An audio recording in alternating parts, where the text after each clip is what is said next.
ಅಲ್ಲಿ ಏನು ಇನ್ವೆಸ್ಟಿಗೇಷನಲ್ಲಿ ಏನು ಎತ್ತ ಏನೇನಾಗಿದೆ ಅದು ನಮಗೂ ಗೊತ್ತಿಲ್ಲ. ಎಲ್ಲ ನಿಮ್ಮ ಮಾಧ್ಯಮ ಮುಖಾಂತರನೇ ನಾವು ನೋಡಿರೋವಂಥದ್ದು. ಹಾಗಾಗಿ ನಮಗೆ ಅದು ಜಡ್ಜ್ಮೆಂಟ್ ಕೊಡೋಷ್ಟು ನಾವು ಜಡ್ಜಸ್ ಅಲ್ಲ.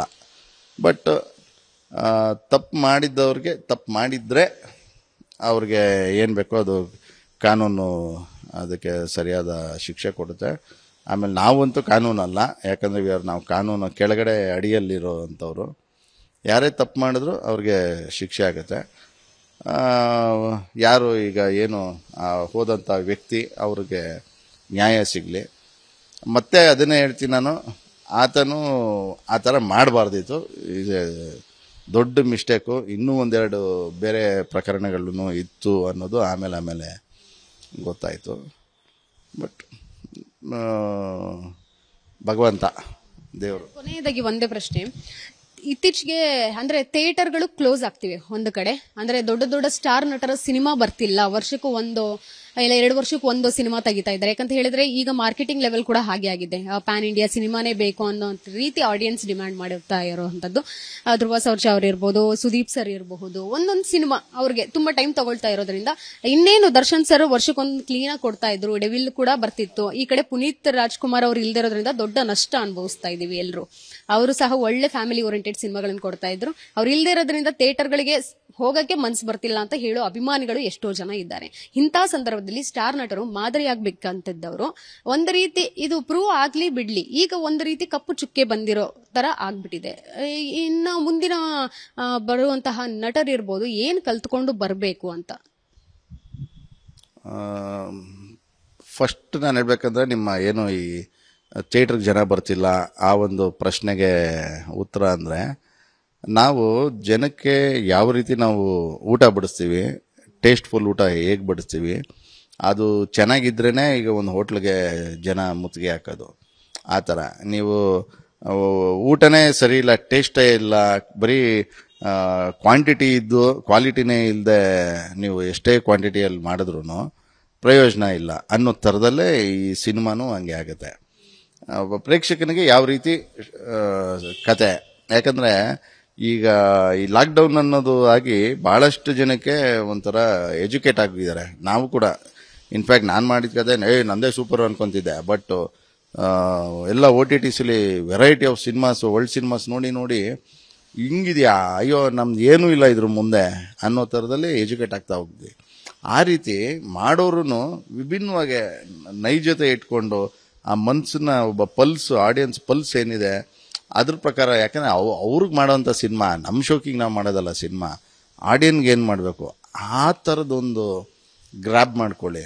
ಆ ಆಡಿಯನ್ಸ್ನ ಗ್ರ್ಯಾಬ್ ಮಾಡೋ ಥರ ಕಂಟೆಂಟ್ ಮಾಡಿದ್ರೆ ಆಟೋಮೆಟಿಕಲಿ ಆಗುತ್ತೆ. ಯಾಕೆ ಮಲಯಾಳಂ ಚಿತ್ರ ಹಂಗೆ ಹೋಗುತ್ತೆ, ತಮಿಳ್ ಸಿನಿಮಾ ಹೋಗುತ್ತೆ, ತೆಲುಗು ಸಿನಿಮಾ ಹೋಗುತ್ತೆ.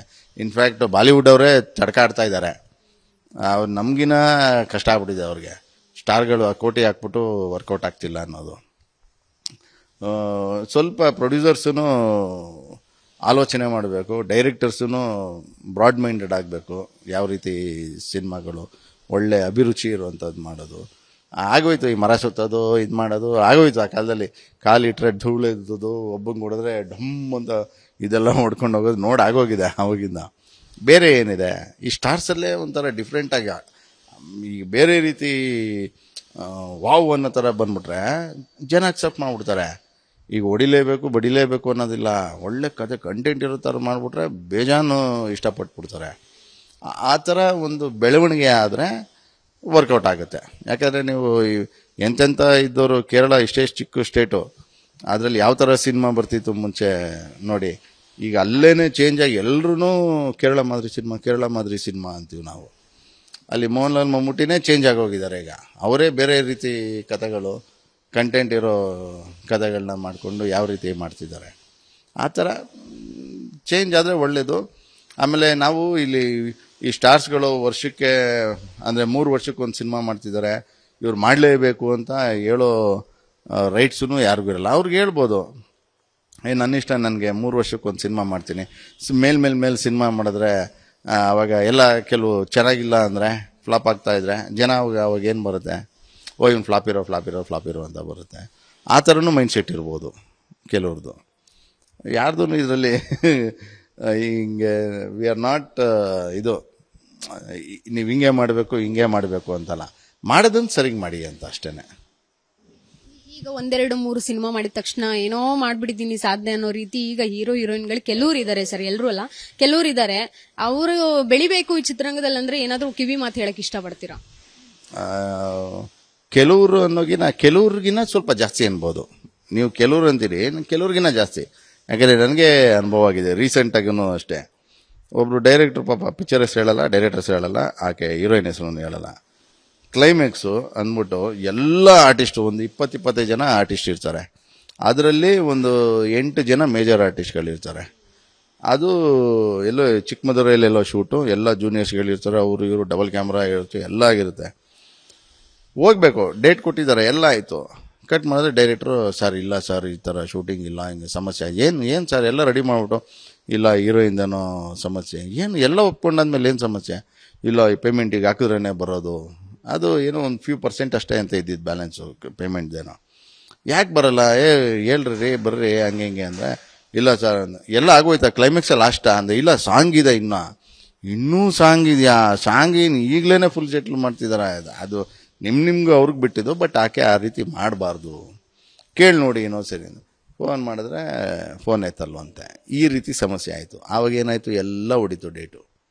ಆಮೇಲೆ ಈಗ ಈ ನಾಳಿದ್ದು ಕೊಟ್ಟಿದ್ರು ಡೇಟು, ಅದೂ ಹೊಡೀತು. ಈಗ ಆಕೆ ಕೊಡ್ತೀನಿ ಅಂದರು, ಬೇರೆಯವರಿಲ್ಲ. ಇನ್ಫ್ಯಾಕ್ಟ್ ನಾನೂ ಇಲ್ಲ, ನಾನು ಬೇರೆದು ಸೀರಿಯಲ್ ಕೊಟ್ಟಿದ್ದೀನಿ.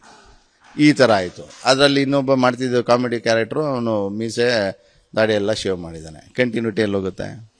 ಈ ರೀತಿ ಸಮಸ್ಯೆ ಆಗಿದೆ. ಅದಕ್ಕೆ ಒಂದು ಈಗ ಬರೋ ಹೊಸ ಆರ್ಟಿಸ್ಟ್ಗಳಿಗೆ ಏನಂತೀನಿ, ಡೆಡಿಕೇಶನ್ ಇರಲಿ, ಫ್ಯಾಷನ್ ಅನ್ಕೊಂಬರಬೇಡಿ. ಸಿನಿಮಾ ಪ್ಯಾಷನೇಟಲ್ಲಿ ಮಾಡಿ ಸಿನಿಮಾನ. ಭಕ್ತಿ ಅದೊಂದು ದೇವಸ್ಥಾನ ಥರ. ನೀವು ನಾನು ಬಂದ ತಕ್ಷಣ ನಾನು ಹೀರೋ ಅಂತ ಅಂದ್ಬಿಡ್ತೀನಲ್ಲ, ಅದಲ್ಲ. ಬರಬೇಕು, ಇಲ್ಲಿ ಸೈಕಲ್ ಹೊಡಿಬೇಕು, ಸೈಕಲ್ ಹೊಡೆದ್ರೇ ಕೆಲಸ ಗೊತ್ತಾಗೋದು. ಮೈ ಬಗ್ಸ್ಬೇಕು, ಬೇವ್ರು ಸುರಿಬೇಕು. ಸುಮ್ಮನೆ ನಾನು ಹೀರೋ ಶೋಕಿಲಿ ಇಷ್ಟು ಜನ ಹಾಕೊಂಡ್ಬಿಡ್ತೀನಿ. ಈಗ ಕೆಲವ್ರು ಬರೋರು ಹೊಸಬ್ರೆ ಹಂಗಿರ್ತಾರೆ.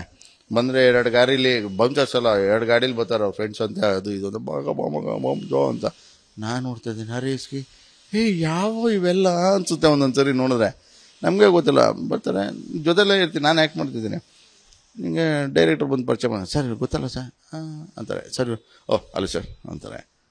ಆಯ್ತು ಬಿಡಪ್ಪ, ನೀನು ದೊಡ್ಡವನು ಹೀರೋ ಅಲ್ವಾ, ನೀನು ದೊಡ್ಡವನು ಬಿಡಪ್ಪ ಅನ್ಕೊಂಡು ನಮ್ಮ ಪಾಡಿಗೆ ನಾವು ಯಾಕೇನೋ ಚಿಕ್ಕನ್ ನಮ್ಮ ಪಾಡಿಗೆ ನಾವು ಇರೋಣ ಒಂದು ಕಡೆ ಅಂದ್ಬಿಟ್ಟು ನಮ್ಮ ಪಾಡಿಗೆ ನಾವು ಇರ್ತೀವಿ. ಅವ್ರಿಷ್ಟ. ನಾವಿನ್ನೂ ಇದ್ದೀವಿ ಇಂಡಸ್ಟ್ರೀಲಿ. ಬಂದವರು ಎಷ್ಟೋ ಜನ ಪಾಸಿಂಗ್ ಕ್ಲೌಡ್ಸ್ ಥರ ಹೋಗ್ತಾ ಇರ್ತಾರೆ ಅಷ್ಟೇ. ನಾವಿಲ್ಲೇ ಇದ್ದೀವಿ ಹಂಗೆ.